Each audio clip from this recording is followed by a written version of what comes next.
ಕೃಷ್ಣ ಹೇಳುತ್ತಾನೆ, ಅರ್ಜುನ, ನೀನು ಕೇವಲ ಗೆಲುವಿಗಾಗಿ ಯುದ್ಧ ಮಾಡಿದ್ರೆ ಒಂದ್ ವೇಳೆ ನೀನು ಸೋತ್ರೆ ದುಃಖ ಪಡ್ತೀಯ.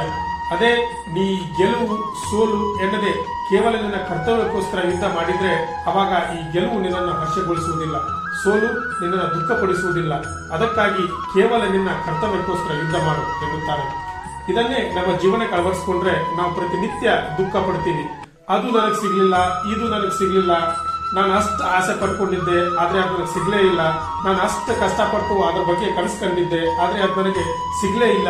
ಹೀಗೆ ಪ್ರತಿಯೊಂದರಲ್ಲೂ ನಾವು ಆಸೆಯ ಬೆನ್ನತ್ತಿ ದುಃಖವನ್ನೇ ಪಡಿತೀವಿ. ಅದರ ಬದಲು ಕೇವಲ ನಮ್ಮ ಕರ್ತವ್ಯವನ್ನಷ್ಟೇ ನಾವು ಮಾಡೋಣ, ನಮ್ಮ ಕೆಲಸವನ್ನಷ್ಟೇ ನಾವು ಮಾಡೋಣ. ಈ ಸುಖ ದುಃಖ ಸೋಲು ಗೆಲುವು ಎಲ್ಲವನ್ನ ಅವನಿಗೆ ಬಿಡೋಣ. ಆಗ ನೆಮ್ಮದಿ ನಮ್ಮನ್ನ ಹುಡುಕಿಕೊಂಡು ಬರುತ್ತೆ. ಅದಕ್ಕೆ ಆ ಭಗವಾನ್ ಕೃಷ್ಣ ಭಗವದ್ಗೀತೆಯಲ್ಲಿ ಹೇಳಿದ್ದು ಕರ್ಮಣ್ಯವಾಧಿಕಾರಸ್ಥೆ ಮಾ ಫಲೇಷು ಕದಾಚನ ಅಂತ. ನಮಸ್ಕಾರ.